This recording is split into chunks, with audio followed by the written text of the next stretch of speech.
and he started a rumor about himself that he fucked his own dog. Because probably he did. I just like, for the listeners, Ed had a smile as he was waiting for me to say it. The moment I said it, that smile just completely ran away from his face. The Cracked Cauldron is a podcast hosted by Ed Bolden Greer and Jacob A. Garner. In each episode, Ed and Jacob will have free-flowing conversations about life, culture, and personal growth.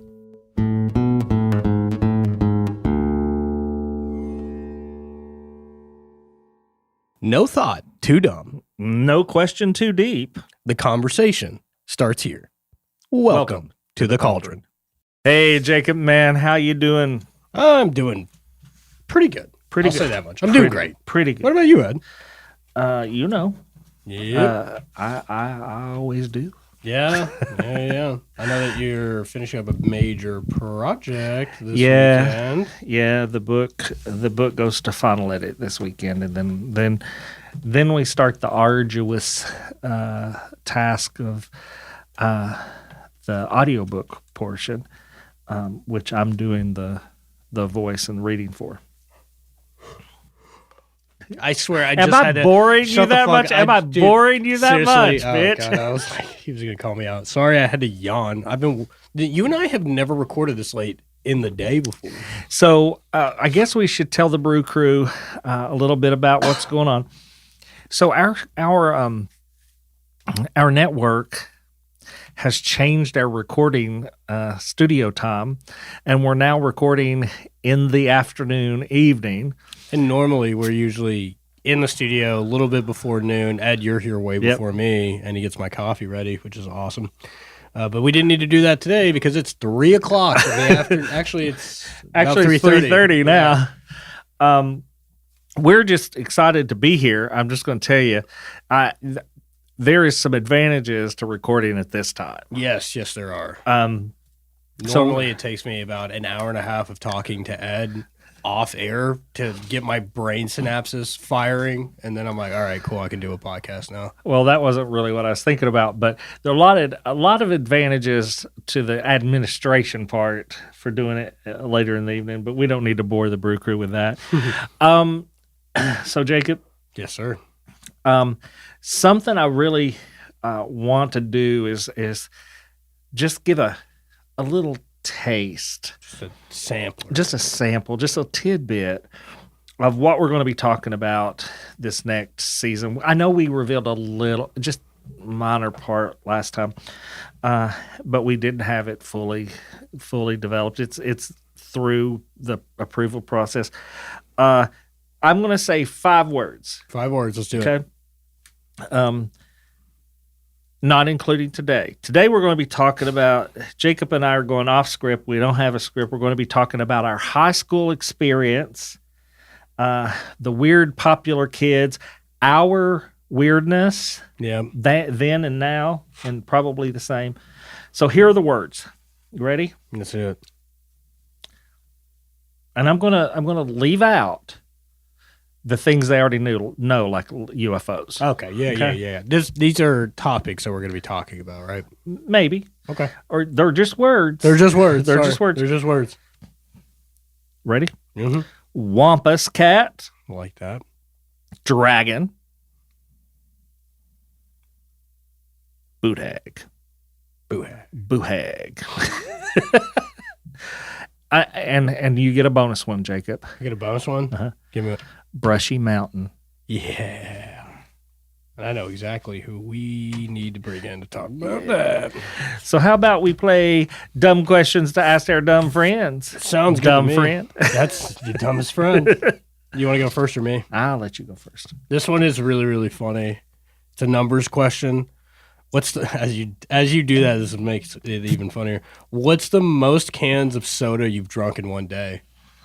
I don't drink soda. We're going to count energy drinks. Are we going to count energy drinks? We're going to count energy drinks. Are we going to count sparkling water? Sparkling water, so anything in a can. Yeah, anything that's been carbonated. And non-alcoholic.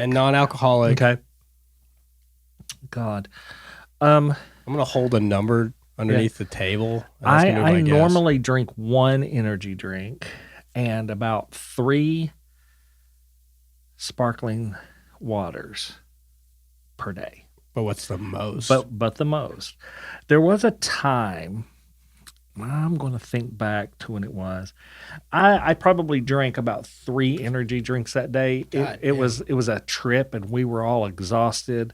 It's years ago, pre-Jared. Okay.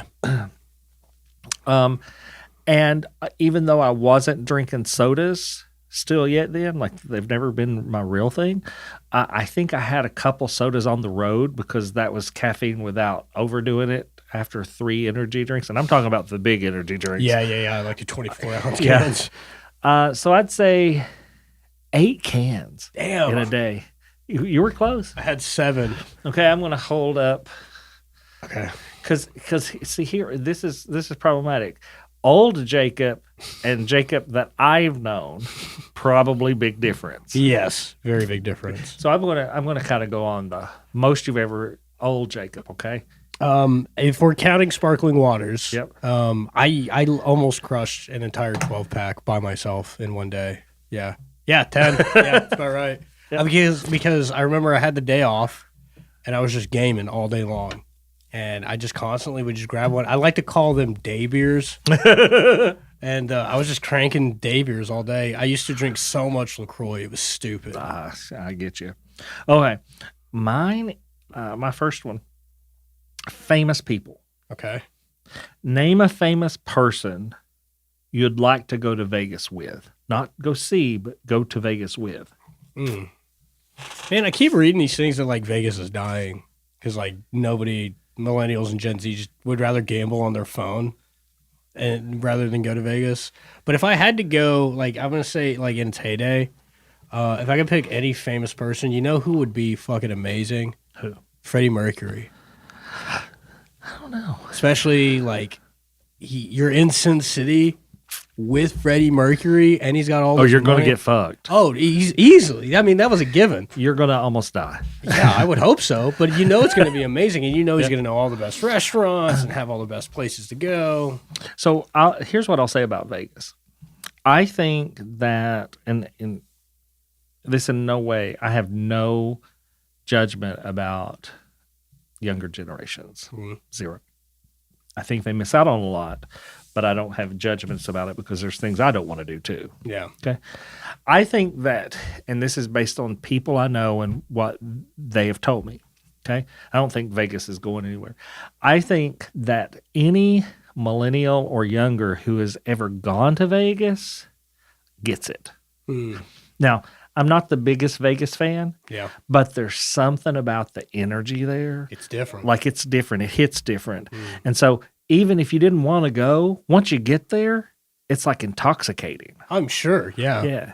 I think you owe it to yourself to go at least once. Yeah. I mean, I technically lived in Vegas when I was a kid, but I really don't remember much. You were in the suburbs. Yeah. Well, yeah, we were on the base, in the barracks housing. Yeah. I don't know, man. It's just never called to me. I mean, I'm 30 years old, and I've never had a group of friends that was like, oh, my God, we should go to Vegas. Let's go do a huge trip. I've only gone out there for conferences, and the short few hours that we get afterwards, fantastic. Food's fantastic. The entertainment's fantastic. Oh, yeah, second to none. That's why if I went to Vegas anytime now, it would be to go watch a UFC event. That'd be it. All right. This is a player's card. Which player is most likely to believe they lived a past life? Do we have anybody that used to? Really? Do you actually? Yeah. Oh, word. Yeah. All right, I feel it. Mm-hmm. Yeah. All right. This is an animal or animals. Animals. You have to eat an animal's poop. What the fuck? You picked the card. That's actually what it says. I thought you were making. Which animal's poop do you choose? So I have to eat it. Yeah. Oh. I don't know. I just randomly thought Thomas. Which, by the way, we switched his food, and he's just been. I've been busting out the carpet cleaner like crazy, and this new food's tearing his stomach up. It's not good. Also, that dipshit ate dragon's tail, which is a toxic plant to Vomited cats. Ever. Yeah. He's okay now. But anyway, I would go with a mouse. Because I'm pretty sure I've eaten mouse poop before by accident. We used to have bad mice in a house I used to live in. I think everybody's probably eaten a little mouse poop. Yeah, I know. I mean, I think the FDA allows a certain amount. Certain amount. What about you? You can't pick mouse now. Can't pick mouse. But I know, right? I was like, God damn, what do I have no idea. we a fish? No, I don't do fish. I'm going to go with that's not an animal. I was going to say something like roaches or something. Where, It's just a dumb question. Fuck this question. Fuck this question. Anybody who can answer this question easily, y'all are Scatmandu. Yeah, exactly. Don't want to know. Anyway, so you ready to walk down memory lane? Sure. Let's do it. I remember when we wrote down this topic, I don't know if you had the same reaction I did. I immediately thought of the weird kid in high school. You were the weird kid. No, I was the weird because I was Asian. Oh. That was it. Who was the weird kid? I mean, not by name. Yeah. Shout out to all the weird kids. We'll use the nickname that means Zach. Oh, I think you can say the first name. Yeah. Oh, actually, here's the funniest part. I don't even remember his first name. I just remember what we used to call him. We called him Bookdove. And that was a character in the movie Borat. Mainly because this kid, and I'm just going to go ahead and give you guys a trigger warning if you really like pets. Skip the next 30 seconds probably. And anyway, this guy realized that any amount of popularity or fame or attention was good attention, right? Like he'd figured out the paparazzi thing way before we all did. And he started a rumor about himself that he fucked his own dog regularly. Because probably he did. I just like, for the listeners, Ed had a smile as he was waiting for me to say it. The moment I said it, that smile just completely ran away from his face. So part of me, that was because of logistics. So question here. Yeah. How do you fuck a dog? And was it a girl dog or a boy dog? And it was it vaginal or anal? I have no idea. And to be honest with you, didn't ask any questions. Didn't want to know. This same kid also very weirdly, I'll never forget this. Me and Zach rode the bus to high school before we got cars. And we were pulling up into the parking lot, and Bookdove is near the drop-off point where there was a big green dumpster, right?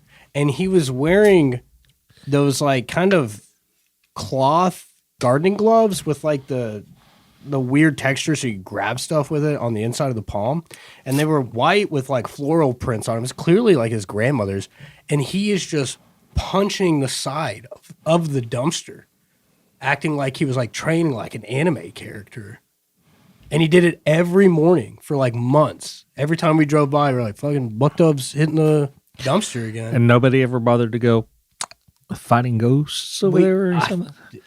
But somebody be like, did you see that kid punching the dumpster? Also, did you know he fucks dogs? Like, it was crazy, man. Yeah, he was the weird kid in school for sure. I don't even know where he ended up. Well, I'm going to say this. I'm going to tell a story from growing up. Why don't you Google and see if there's anybody that fucked dogs in your high school? Okay. See if you could find that. How would I, what do I type? Boy who fucked dogs in whatever. How common. Okay. So I grew up in a different age, and so I'm going to have to be very careful with these stories. Okay. Mainly because there were some lawsuits that went on. But not about this one. I think the weird kid at our school turned out to be gay. Okay. He turned out to be gay. But when he was in school, I can't even tell you how weird this person was. He was an African-American kid who turned out to be gay. And maybe because of his denial of his sexuality or whatever, maybe that's why he was so weird. But he was like picking a fight with somebody every day. Like he purposefully picked fights with people he was going to lose. Really? Yeah. And it got so bad that if he would walk down the hall during the bell, when there was lots of people, that 8 or 10 times people would draw back to punch him, and not really punch him, but like he would like flex flinch, back, flinch. That's how bad he got. Okay, so that's the weird kid in our school. If I wasn't going to talk about me being the weird kid. Now we're going to talk about us being the weird kid. So did you find anything? I mean, honestly, the quick Google search that I just hit is really depressing, honestly. I didn't see statistics because you'll never really know, but a lot of Sunly is not that fun anymore, but apparently doing that to small animals, it's linked to antisocial behavior, like you were torturing them anyways. Because, I mean, that's essentially what you're doing. Yep. And that it's usually a byproduct of oh, come on. abuse. You mean he didn't like it? Yeah, I know, right? Look what the dog was wearing. But like, yeah, it's pretty sad. Apparently there's entire legal defense funds to like take animals out of households where they feel like that's happening. Good. Also, randomly read a headline. Florida man, shocker. Florida man arrested. Or 3 Florida men are facing more than 1,400 counts of allegedly having sex with animals. This was from 7 years ago. Oh. So there you go, Florida. It was a Florida man that I got, you know how you used to kind of photobomb emails before text and everything? Yeah. So a friend of mine from out of the country was always sending me like these 3-second porn clips. Like, I mean, and I'm going to be honest, I was single, they were hot, but it was like 3 seconds. Yeah, just right? But randomly. And so I get an email from him one day, and I think, oh, it's going to be some hot guy. Yeah. No. It is a guy who is being mounted by a horse. Ah, Mr. Hands. And he died. Yes, he did. Yeah, perforated his colon. I'm like, I just sat there for like 10 minutes going, what the hell did he just send me? Yep. The early internet was a wild. It was. You know what's crazy is that all of that stuff, because there's so many just weird videos like that were around in like the early aughts. Two girls in a cup. Yeah, exactly. If you saw some of the stuff that we've seen, you would assume now that that has to be AI, right? But this is way before AI. We're way before AI. AI. So when you saw it, you're like, what the fuck? Jacob, have you heard? Appalachian Horror Fest is back this October. The one in Knoxville? With the storytellers, the vendors, the music, and all that spooky mountain magic? That's the one. Saturday, October 10th at the Holiday Inn at Cedar Bluff. A full day of folklore, paranormal fun, and creative arts. You're talking about vendors, panels, live music, and stories that'll stay with me long after the sun goes down. Exactly. It's Appalachian's own celebration of mystery, storytelling, and imagination.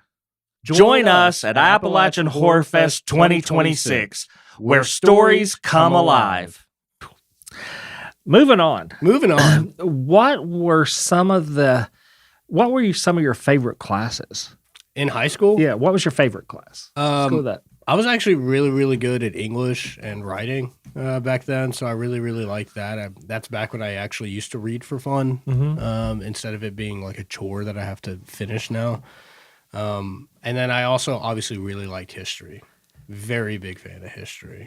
Yeah. So I really liked English. Yeah. For the writing part of it. Mm-hmm.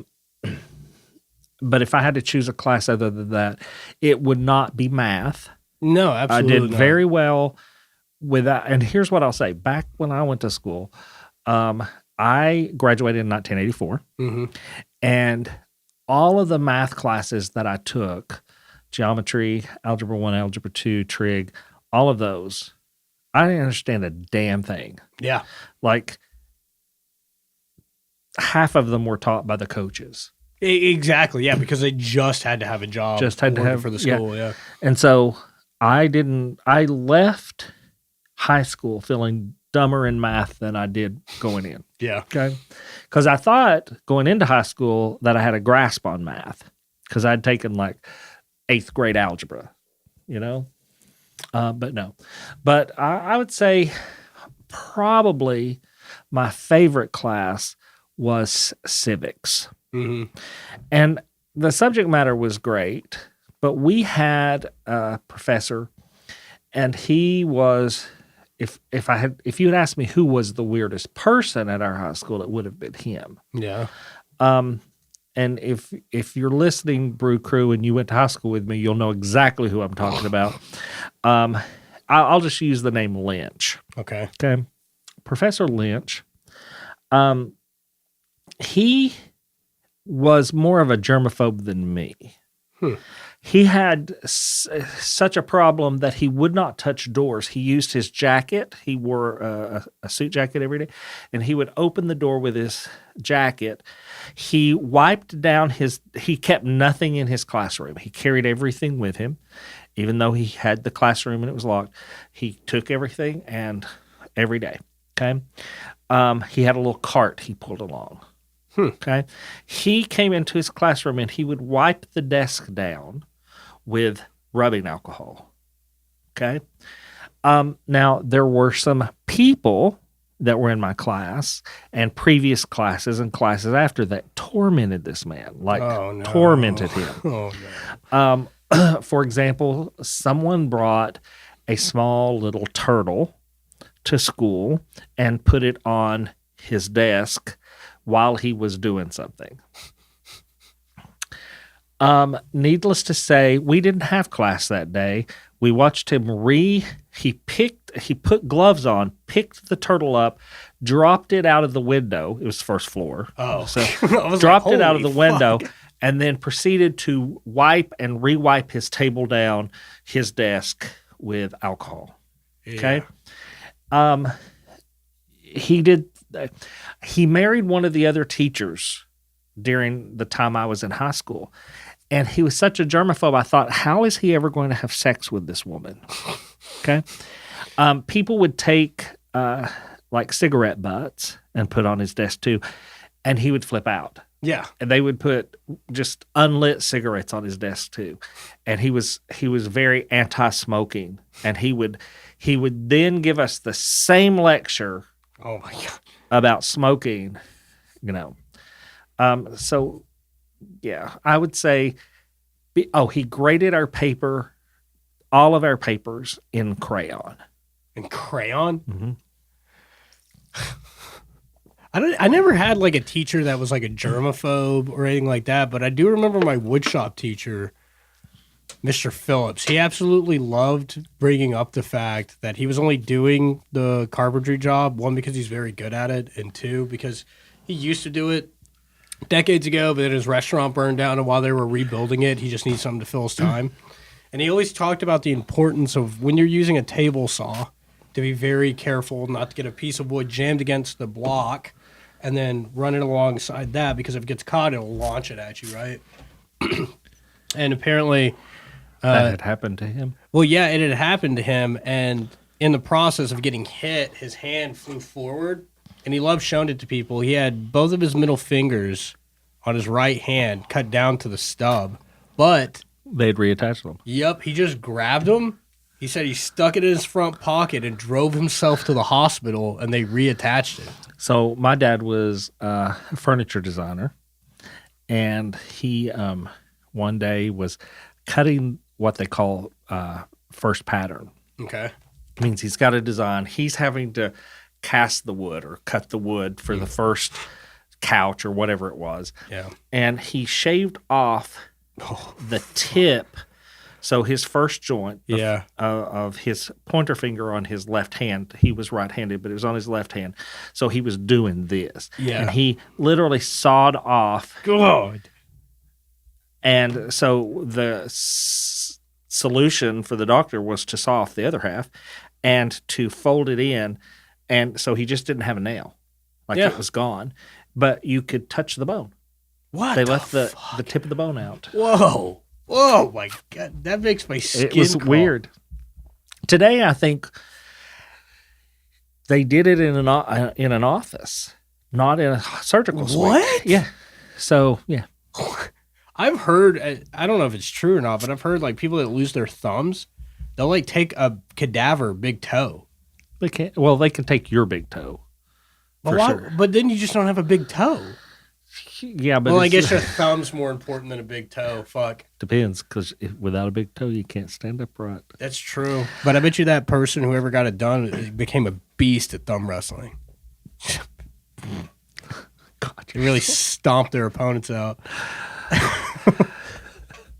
Okay. Anyway, how weird were you in high school? I would say, in my mind, I haven't changed that much. Yeah. I know I have. Of course. I know I've changed tremendously.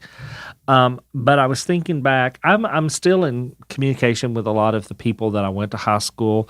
Nice. Not as a matter of us keeping in touch, but later in life reconnecting. Mm-hmm. And I will give credit where credit's due. You know me, I'm anti-social media, but like that's the number one thing I think Facebook has done. Yeah, is reconnect people like that. And so I have a couple friends that I connect with semi-regularly. One of them came to Horror Fest 2 years ago. Oh, cool.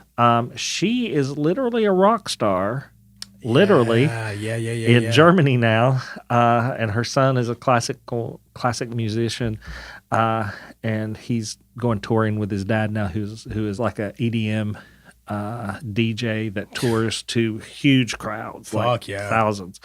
So they have that celebrity thing going on. But I think I was the weird kid. Not only was I the gay kid, that I had no concept of what being gay meant, if that makes sense. No point of reference. No point of reference. I had no role models, and I just knew what I liked. And I also didn't, I grew up in a political family. My dad was a politician, a furniture designer. He worked locally and throughout the state. So, it was a little different because I had lots of friends. I wouldn't say I was unpopular. I got the lead in the senior play. Yeah. I wouldn't say I was unpopular. What I would say is that the people that I was friends with were skewed. I was friends with a lot of the kids that my dad's friends, the kids of my dad's friends. And my mom's friends. So my rock star friend, she is a judge's daughter who my dad was super close to. Yeah. And so I knew those people, and they never gave me any kind of guff over being gay. I had parties and they came to parties, and people still remember some of my parties. Yeah. Right. But there were two people in high school who gave me lots of grief. One was the African American kid who gave almost everybody grief except me, and I had to take care of the situation, if you know what I mean. Yeah. I'm not a very violent person, but if you fuck with my people, I can get that way. So I got in 2 fights in high school. I didn't get expelled from either.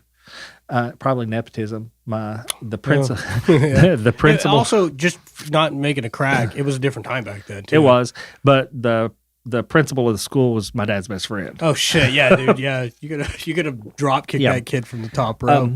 I was more likely to get. I will say it this way: we had a dress code, and we were not allowed to wear baseball caps. Really? Yeah.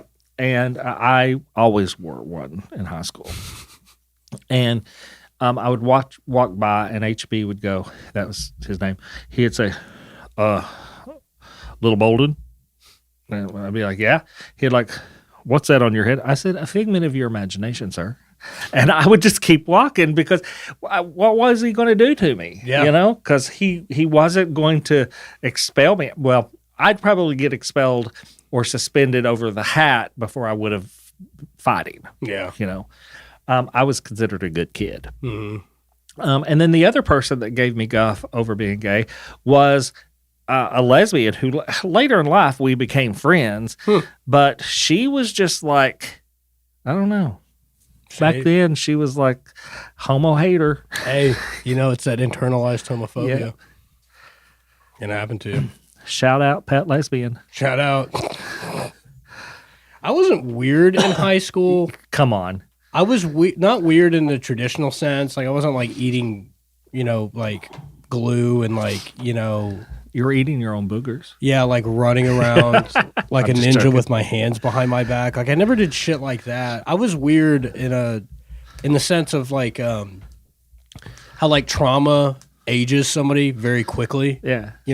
And I think me and my twin, one thing that really kind of endeared us to the teachers there was that we didn't act like traditional teenagers in a lot of ways. We still did, don't get me wrong. Like we'd laugh when somebody Farted. crack a fart in class, or like, we still had a teenage mentality, but the way that we interacted with other people was a lot differently. And we also didn't, because we were so different growing up, like physically and in our appearance, going to basically an all-white high school, people looked at us weird just from that aspect, I would say. I didn't really have like nepotism per se on my side, but because I took on a lot of responsibilities with a bunch of different clubs that I was a president of or a member of, and then I also was junior and senior class president in high school, I actually was just able to like roam the hallways and do whatever I wanted as long as my grades stayed high enough. And I remember all the time, Mr. Fiesel and Miss Parrish were their names, the vice principal and the head principal. They used to like actively call out kids that were walking around the hallways, sometimes 5 feet away from me, and be like, "Where are you supposed to be?" And they'd say, "I'm supposed to be in English, Miss blah, blah, blah's class." We'll get there. And then they'd be like, "Hey, Jacob, how you doing?" And I literally would just go to vending machines. I would walk into classes I wasn't even a part of. Sometimes I would just go into the auditorium where the stage was at, and I'd go find a back corner, and I'd just fall asleep. You did have some extenuating circumstances that they might have known about. Yeah, exactly. That probably they're like, "Well, it's better here than his car," right? Yeah. So like, yeah, I was weird in that aspect, that I basically got treated as a miniature adult. So what you're saying to me is that you were fairly normal in high school and you became weird. Yes. Because you're definitely not normal. You know what's funny too? Speaking about this, I just randomly heard about, there was like a guy that just recently graduated from high school, like Bearden or Harriman, and I was actually watching the news with my grandma last week, and they were talking about it. Apparently, he just like wandered around the school for hours after being let in, and then now he's got charged with like criminal trespassing or some shit. Yeah, I He's read getting about the that. shit suit out of him. Yep. Which is weird because I remember when I was in high school, that was a normal thing. Like a former student come back and just hang out. How many school shootings had happened at that point? That's exactly what I told my grandma. She said, "I don't think that was weird." And I'm like, Anyway. Yeah. Dude, wait. Speaking of lawsuits or something like that, didn't you like said something about a lawsuit at your high school? Did the school get sued or something? No. Okay. So here again, I'm going to have to be very careful how I say this because it was a lawsuit. We had a teacher who was also a coach who was being very social with lots of students. Okay. Now, I'm not trying to defend this person whatsoever because nothing I'm about to say was acceptable, except that back then you could graduate from high school when you were 16, and when you turned 17, go to college. Yeah. And get a degree in education in 4 years, and that made you how old? 23? 22. Sorry. Well, you just said math wasn't. Math is not mathing. So 22, and 22 is not that far off from 18 and 17. Yeah. When those are high school ages. Mm-hmm. Okay. And so I just want to put that out there. But we had this instructor, I'll call him instructor, who was also coach of a couple sports. Mm-hmm.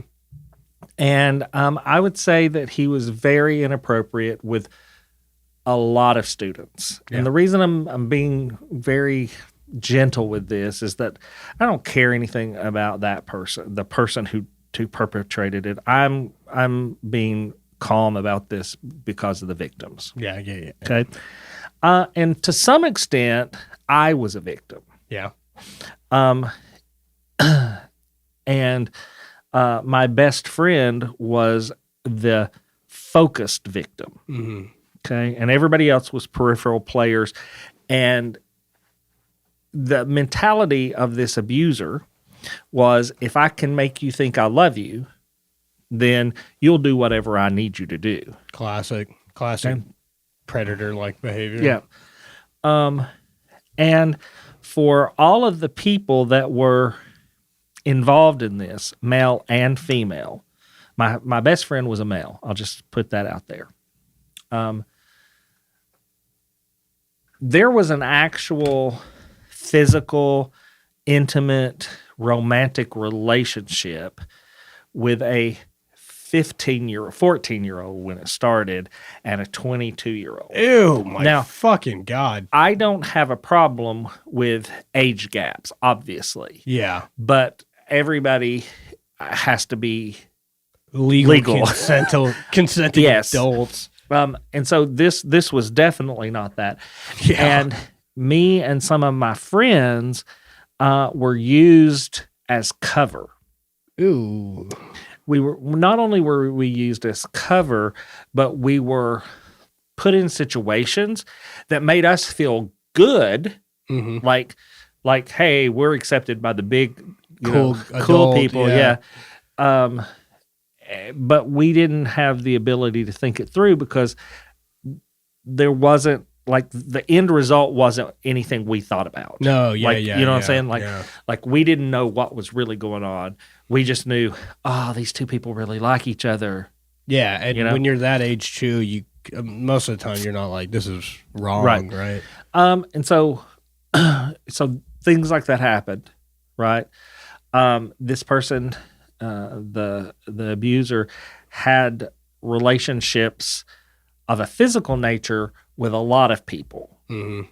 For me, there was never that physical relationship, except before any of that ever started, when I was in 8th grade, got trapped in the locker room and was exposed to his genitals. Jesus and Christ. Had my hand put on the genitals. So this dude had been operating this was for a long time. There's no way nobody knew.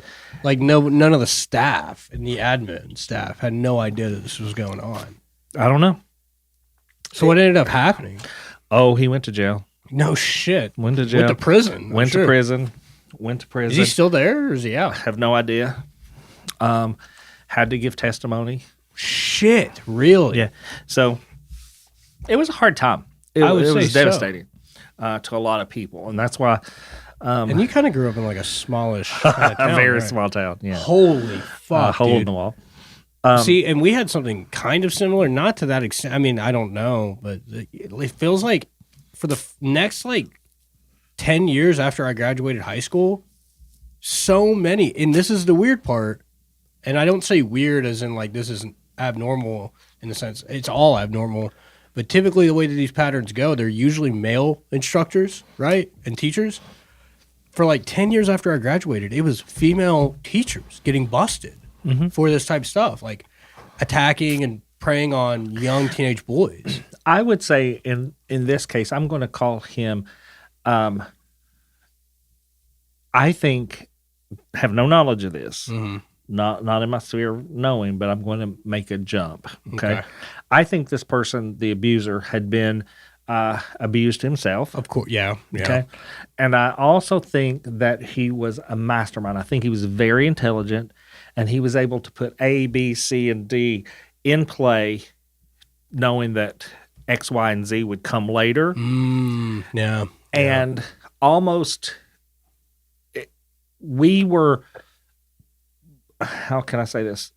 We were guilted and peer pressured into not having a voice. Yeah. So if that sounds, Bruker, if any of that doesn't make sense to you all, it's because I'm leaving parts out intentionally. I don't want to hurt people, but we are talking about high school, and that was a big part of my high school. Huge scandal. Huge part of my high school. In fact, it didn't come to the public view until after I was already out of high school.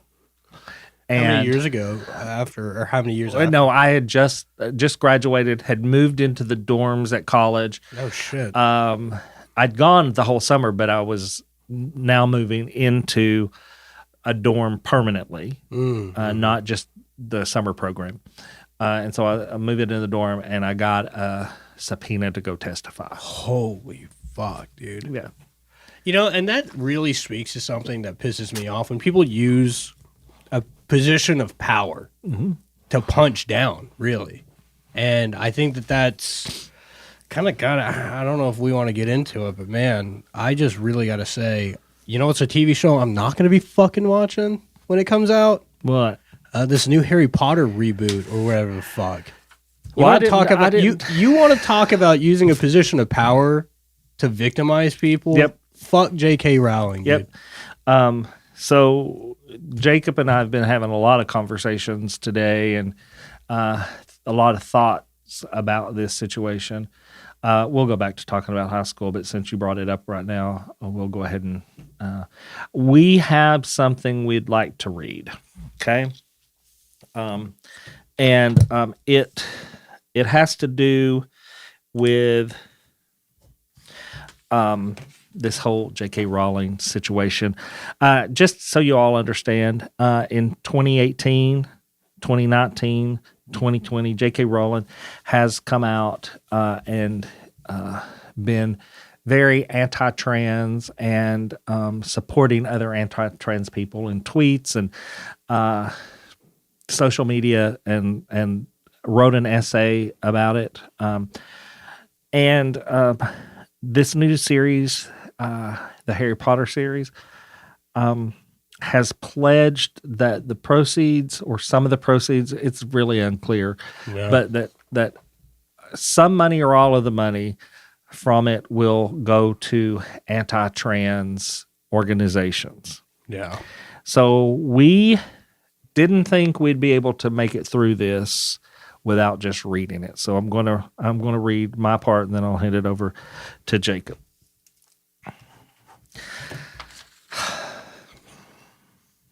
At the Cracked Cauldron, we believe communities are defined by the people they choose to protect. Today, we're choosing to stand with our trans families, listeners, neighbors, and loved ones. In recent months, J.K. Rowling has publicly aligned herself with organizations and movements that work to restrict the rights, dignity, and safety of transgendered people. Reports indicate that she intends proceeds from the upcoming Harry Potter series will be directed towards groups actively opposing transgender equality.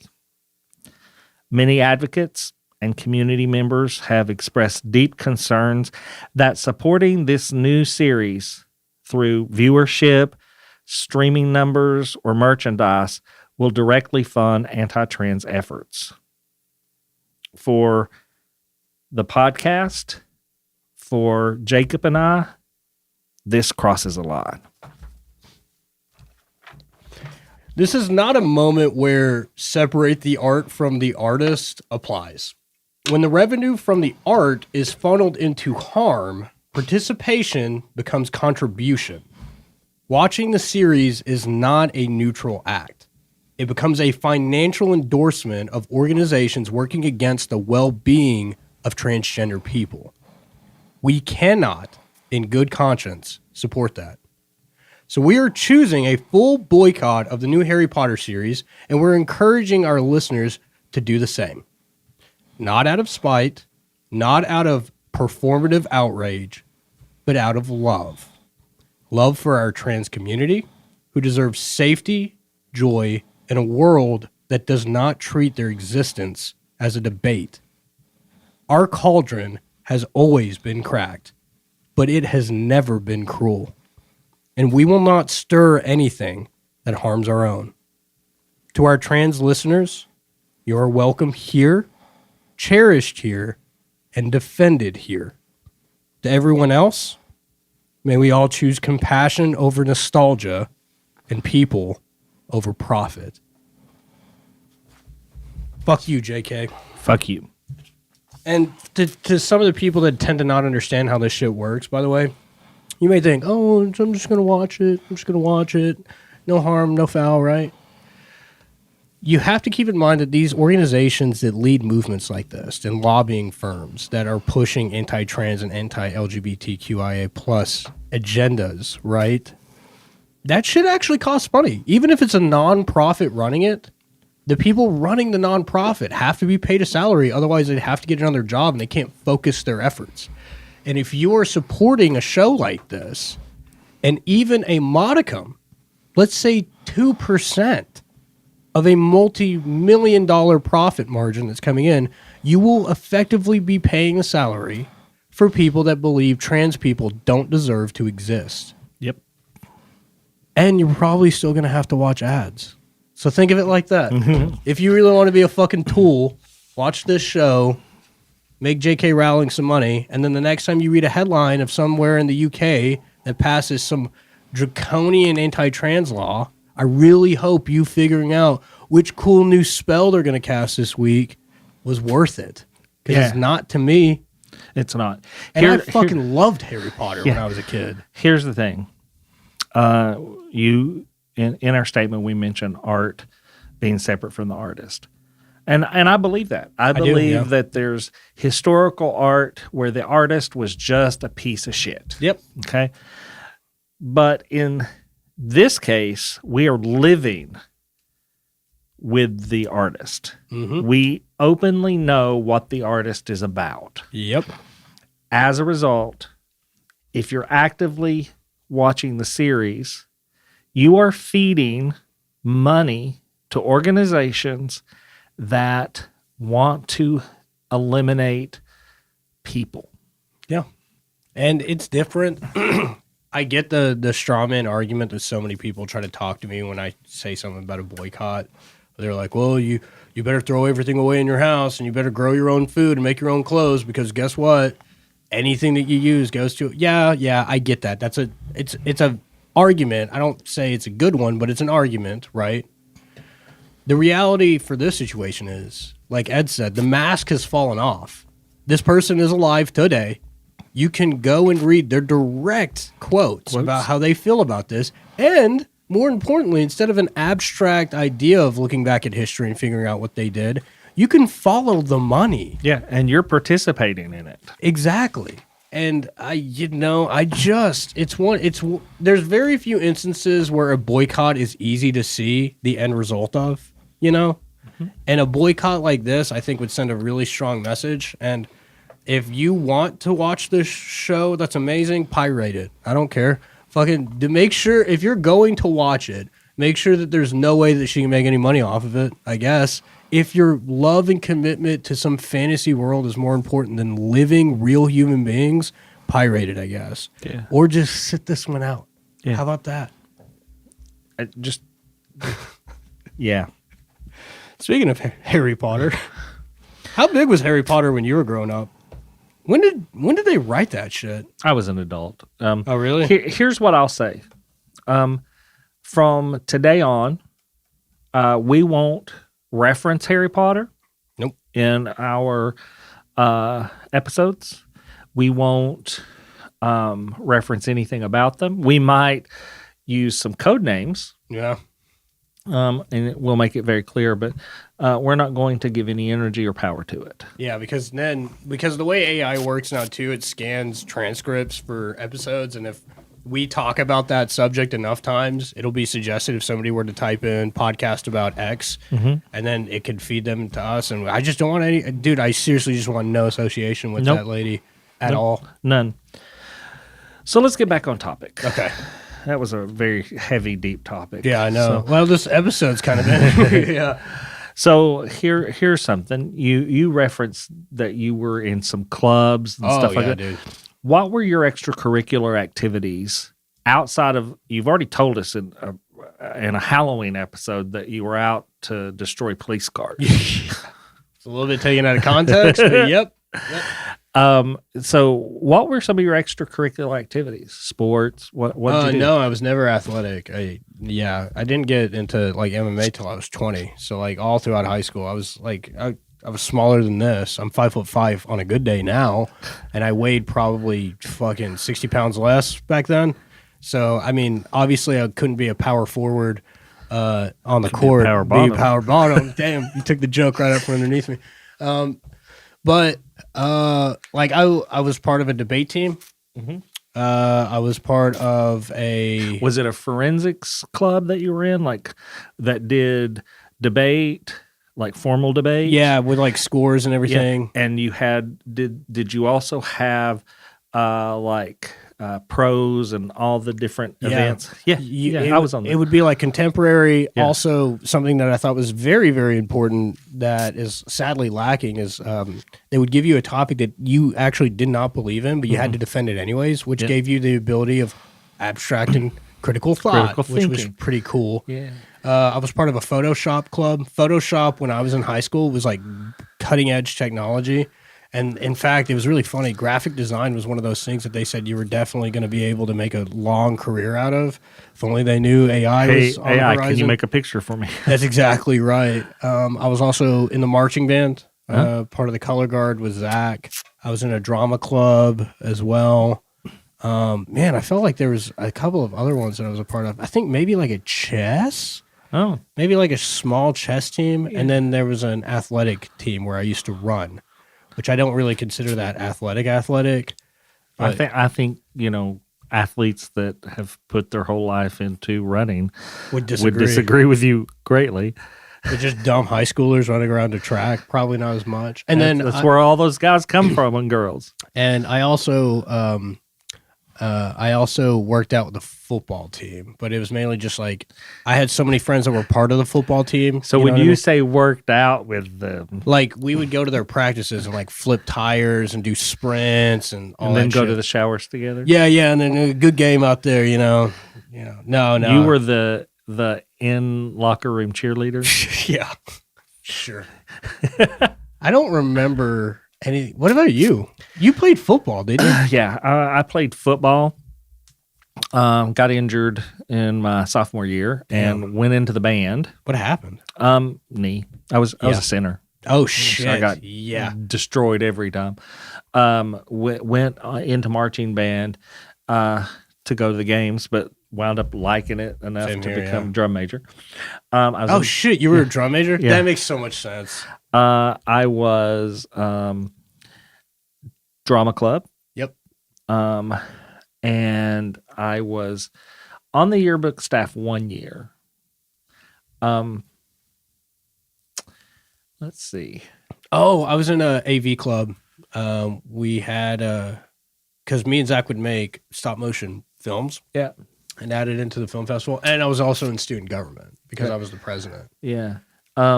I was in a couple of organizations with the school, VICA, which is Vocational Educational Clubs of America, and TOEC, which is Tennessee Office Education. I can't remember the other one. It was the national version of TOEC. So I was in those, and I was on the parliamentary procedure teams, which actually helped me out in life a lot. I was... for a couple years, I was in FFA. Future Farmers of America? Yeah. I wanted to get into it. I always thought it was so cool when people would get like chicks to take home. Yep. I was also a member of, because they had to have a male member, I was a member of FHA. What's that? Future Homemakers of America. Oh, yeah. Where they teach you how to cook and sew stuff. Yeah. And a couple other clubs. We actually, in our high school, we created a club. I'm just thinking back about how dumb this is now. We thought all the clubs, Beta Club, all that. I was Beta for 1 year. Beta Club, everything, all the different clubs. and like they're all out there doing their own thing. We should have a club that unites them. What? Like an Uber club. Yeah. So we created the United Clubs of America. Shut the fuck up. That sounds like a Key and Peele skit. Yeah. What the fuck? So what, did you just have like the presidents of each club meet? No, we never did that. We just created the club. We had meetings, but it was like the meetings were like, what are we going to do at this sock op? Oh my God. So funny, dude. Because during my I was on prom committee 2 years, but during my junior and senior year, we brought back sock hops, which are just dances. I was going to say, those are just like dances, right? So I remember that kind of what they were for us was excuses to get out of the house, to go to the sock hop for about 30 minutes so we could say we were there without lying, and then go to somebody else's house and drink. Yep. That sounds like high school. I remember in my senior year, there was a section in the yearbook. I never even bought a yearbook because I didn't give a fuck, which is really funny because they thought with me being the president of the school that I was going to be and this was their name, the Loudon Redskins, and it still is that today. They thought that since I would be a proud Loudon Redskin, that I was going to get a yearbook. And they even tried to give me one for free because I was class president. I told them no, I didn't want it. But there was a section where they had pictures of the clubs. I remember there were these two girls in particular. I won't say their names. But they had taken just a couple of pictures and some really nice selfies and actually got the yearbook team to put it in there. And they made a fake club. It was just a fitness club. Right? And they had like 3 pages of just basically them. And that was a fake club. That was not a real club whatsoever, which I thought was really, really funny. Did you all do superlatives? Yeah, we did. Yeah. Mine was, I got 2. Most likely to be successful one day. That didn't work out. And then pretty successful. Most likely to be a stand-up comedian. Oh. Was what I got. And then I remember, ironically enough, the most popular man and the most popular girl were dating 2 separate people when they got it. And then I found out like 5 years ago that they got married. Oh. Yeah. So, and they still live in Loudon. So shout out to them. Shout out to them. Yeah, I never got any of that stuff. Like, I would not show up for the meeting. Yeah. Where they would vote, you know. Well, see, the reason why I was a part of so much shit is I had nowhere else to go. Yeah. It's like that, or you go hang out at a park somewhere. So, did you go to prom? Yeah. I went to my what did you wear? I wore I think I have a picture of it. I'll show you. I wore just a classic tuxedo, black tuxedo. Okay. And then I waited until my date, I'll just use their initial, LV. I waited to see what dress that they wanted to wear, and then I took it to the suit shop, the tuxedo rental place, and I said, match the color. And back then, bow ties were the rage. So I wore a bow tie, a real bow tie, not a clip-on. Yep. A bow tie, and it had a matching vest underneath. Yeah. So my senior prom was a little different. Mm. So I was dating a guy. Mm-hmm. And that was a no-no. Yeah. Like nobody knew. And we had a couple of lesbian friends that were dating each other.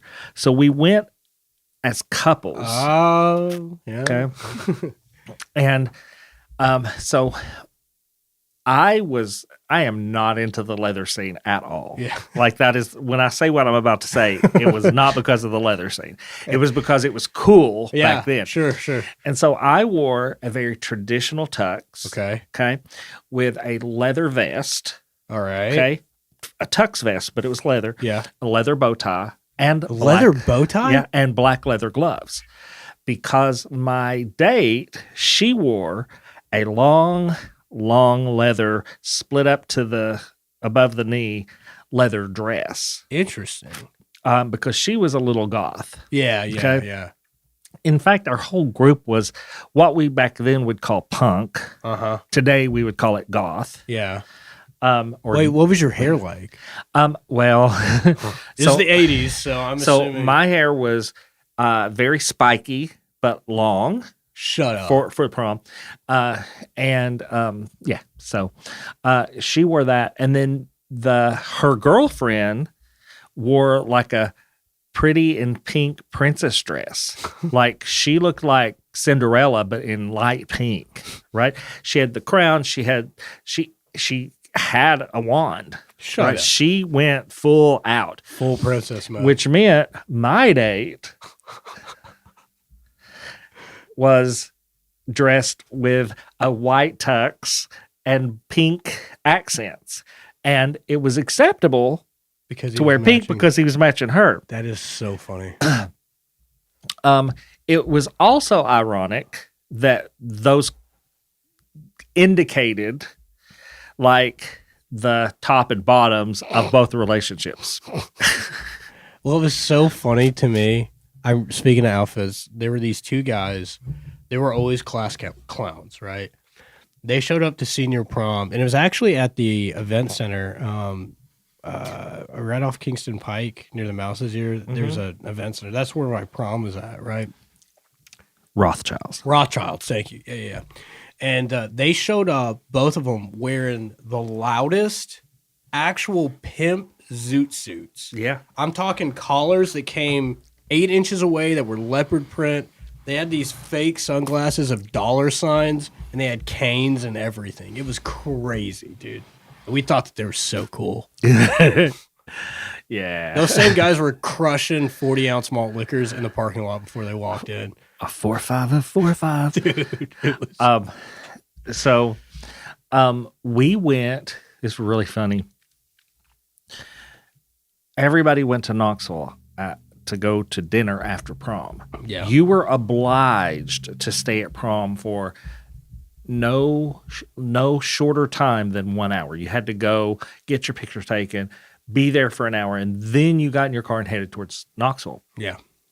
Well, we had an inside scoop on some stuff, but one of the advantages of being sexually molested by a person is that you could get them to rent hotel rooms for you. Well, I mean, there's some lemonade, there's some lemons. No lemonade there. And at 17 years old, because I had not turned 18 yet, I had a room at the Hilton. The other couple had a room at the Hilton. And we didn't spend the night because that wasn't what we were supposed to do. We had it for one particular purpose. Oh, young love. And yeah. That was fun. Like, that's so different than what I did. I think I may have talked about it on the podcast before, so I'll just gloss over it. But we actually, my twin's girlfriend at the time, her family owned like a large amount of property somewhere in like Sweetwater, I think. Mm-hmm. And they had a barn with a second-story loft on the property, and we spent like 2 months cleaning it all up on the second floor, stringing lights, and then grabbing some DJ equipment that my stepfather had and set up our own miniature prom. There was about 8 of us in our friend group. So we went to prom, took the photos, did the dancing, whatever, and then we changed into actual comfy clothes afterwards, and then spent the rest of the night just chilling there. I bet I had more fun than you. I'm sure you probably did, but we had more fun in the eyes of the Lord than you. I bet you did. So let's talk about well, Jacob, you know, we went through high school, and I know you got not a lot of trouble. That's not what I'm saying, because you were kind of a good kid, or at least you didn't get caught. Yeah. What was some of the most outrageous things you did in high school? I mean, I've talked about our senior prank, which was really, really fun. Also, I've talked about swapping classes with Zach so I could help him pass a test. Pass math. Yeah. But in terms of like some of the more wild stuff I think that I've ever done, I used to sell these hats. So my older brother, when I was a junior or senior in high school, tried to put on a music festival, like an EDM music festival at a campground that was somewhere in Lenore City, I believe. Yeah. And it was called Homegrown was the name of the festival. Yeah. And he made these like typical like flat back hats that had like the homegrown logo on it, and then the brim underneath had this like trippy psychedelic space thing. But the coolest part about the hat is that it had a purposefully built drug pocket on the inside of the cap that was kind of like behind a flap that you kind of had to like know how to fold it and whatever. But they were specifically made for you to put like a small dime bag of weed or coke or acid up there. So that way, if you ever got stopped by the cops, if they didn't have a drug dog, if they looked on the inside of your hat and they didn't know where the pocket was at, you got to hide it, right? I'm not sure that's what that was actually for. No, Daryl and them specifically ordered the hats to be made that way, which was really funny. So they were trying to recoup it because the music festival, which, I mean, this was still during the recession, so it really didn't do that well. So he gave me the hats, and he said, you could sell these hats for like $40. I get 20, you get 20. So once I told everybody about the drug pocket, man, dude, I used to have like a stack of these hats in my locker, and I would sell them to people all the time. And occasionally, there's been one time I was at a thrift store in Knoxville, and I found a homegrown hat that somebody had. Did you get it? Donated. No, I never got it. I should have. I kick myself every day for it, but yeah. So that was I'm probably drawing a blank on some other weird shit that I used to do, but yeah, that was really the funniest one. Was I was running a hat selling business out of my locker. Oh, people could hide their drugs. I think the most trouble I ever got in, like in reality. I mean, I could talk about the time that all the people in our neighborhood, well, all the guys in our neighborhood decided we were going to walk around the neighborhood at 3 a.m. with just tennis shoes and socks on. Nobody knew that though. I mean, like we never got caught with that. But here we Wang hanging out, walking around the neighborhood. But we used to do a lot of campouts. Did you all ever do campouts? We did a lot of bonfires, and if we fell asleep near it, that was one thing. But no, these were specifically like we set up tents in the yard and camped out. No, yeah, I never did anything like that. No. So we one night we went to camp out at a friend's house, and his family owned a business, and they owned property adjacent to their property. And that property was like a storage area, not a storage area, but it was like where they would park some of the stuff. Yeah. Okay. Right? Okay. Well, they made like RVs. Okay. Yeah. And it was not breaking and entering. Like how you have to preface it that way. Well, I mean, once you hear it, it was not breaking and entering because we were with the owner's kid. Okay. Owner's kids, actually. And we would go lots of times in the summer when we were up there, we would go get in a camper and just hang out. Yeah. Right? You know, we weren't messing anything up. Well, one of the guys decided it would be really cool if we got fire extinguishers out of them and wrote things on the road. Hey, yo. Man, time before the internet must have been fucking wild. It was. Here's the problem. None of us knew how much those fire extinguishers cost. Oh, fuck. I didn't even think about that. We went through about 20 of them. How much did that end up being? Well, 20 times 80. I think it was $80. Oh, my God. I mean, they didn't charge us anything because we were with the owner's kid. Yeah. But, yeah, that was probably the weirdest, dumbest thing that I've ever participated in. And you want to know something? I didn't fire a single fire extinguisher. Like you were just there. I helped harvest them. You were guilty by association. Yeah, I didn't like spray any of the fire extinguishers because the stuff made me gag and cough. Yeah. Oh, yeah. But I watched. I supported it. Jesus. So, well, let's end high school. Let's end high school. Yeah. Tell me about your graduation. My graduation? How many people were in your graduating class? I think we were the largest class that ever graduated from Loudon at the time. I'm sure that's changed now, but I think my graduating class had like 280 people in it. something like that. Yeah. And my graduation went all right. Again, I was the class president, so I actually had to give like a speech and all that dumb stuff. It was weird. One thing that really kind of, like, the more I think about it, the more sad I think it is. The amount of young men that had no other type of future and they thought that there was no other way they're going to get out of this town that joined the military out of my school.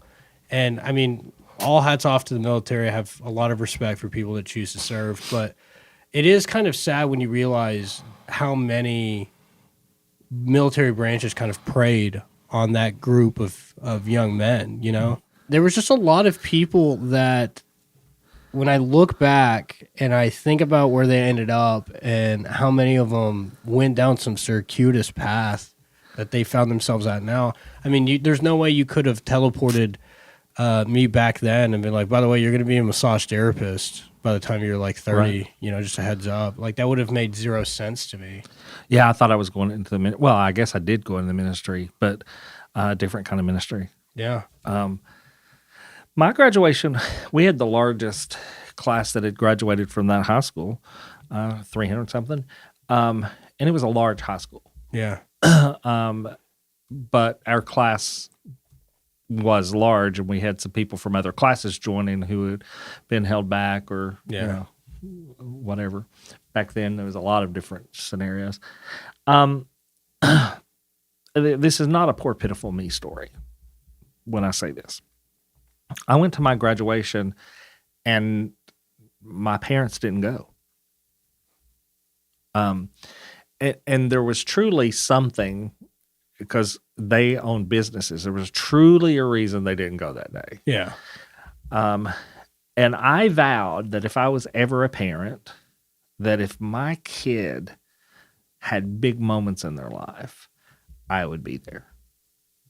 Yeah. You know? But after graduation, we had an after party. And it was tradition that after you graduate, there's this bridge called the 33 Bridge. And you had to be drinking a little bit. Oh, of course. And it had to be at night. Okay? Otherwise, there was traffic. Yeah. And so you would walk out on the bridge, which was a highway. Yeah.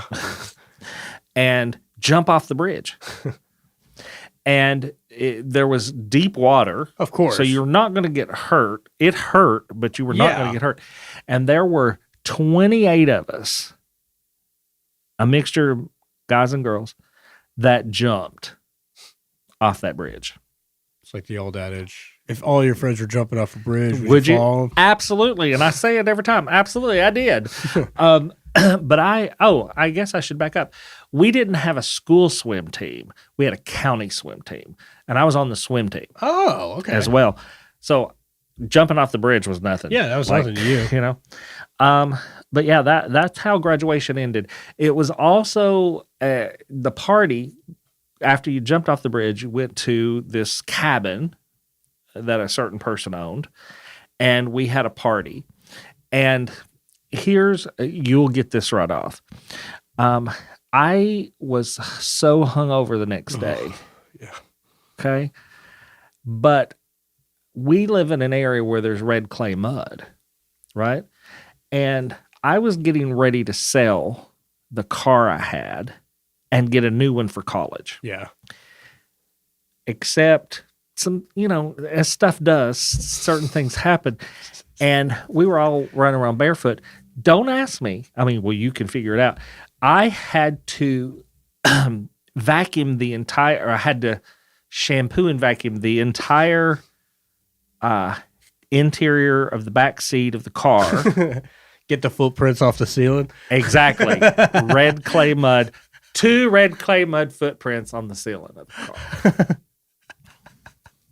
I don't even think I did a graduation party, man. Oh, I am so sure that with your family there was a party. Oh man, there was a party probably after the fact. Yeah, I think with twins graduating. Oh yeah, child, you're partially Filipino. Do you know what restaurant we went to for our high school graduation dinner? What? Like our celebration? Sunspot, right there off the strip. I love Sunspot. Yeah, it was the first time I'd ever had it. now I'm just wanting that platter. Dude, The hummus platter. Oh.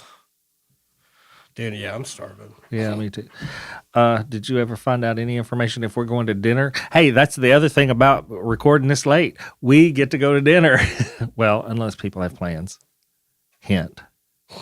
Ollie's making a salmon bowl. Oh, well, we could go to dinner if Jacob wasn't, what's that term? Whipped. That's it. Whipped. That's it. There you go, yeah. So whipped. It's like Bill Withers. And if his partners didn't just hate me or us. Listen, if you only knew. I do you know. wish you were in my shoes. Maybe just use me up. Okay, guys. This has been our weird conversation about high school. Oh, like a true trip down memory lane. Yep. It ran a little long. we would love if you all would go over to the Facebooks or the Book of Faces. Yes. And go to the Cracked Cauldron. You'll see our faces there. And you'll also see a very charming bunny rabbit. That was so just uncanny. Honestly, you sent it to me. I was like, what the fuck am I? But what we would like for y'all to do is go over there and post what was some really unusual things that you all had happening in high school that weren't normal. Yeah. It just weren't normal. Who was the weird kid? Yep. Was it you? If you were the weird kid, why? Yeah. What made you weird? So until next time, thank you, Brew Crew. Yep. Thank you, Brew Crew. Appreciate you guys. Love you guys. We will see you for the next episode that I'm very excited for. Yep. We are out. See ya. Now, family, you adults have a few chores to do. Go on over to ravensvale.com and see about doing your chores on social media. Follow us on all the social media platforms that we've made available just for you folks. Like, listen, subscribe, and follow wherever you listen to podcasts. And if you don't mind, leave us a good rating and a kind comment. You can find The Cauldron on your favorite podcast platform. And again, make sure you hit that follow button to stay up to date with our latest episodes.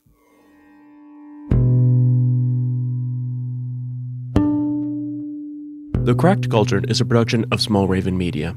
Today's episode was hosted by Ed Bolden Greer and Jacob A. Garner. Audio engineering and sound design by Nick Devan at Nicky D Sound. Copyrighted 2025 Small Raven Media. All rights reserved.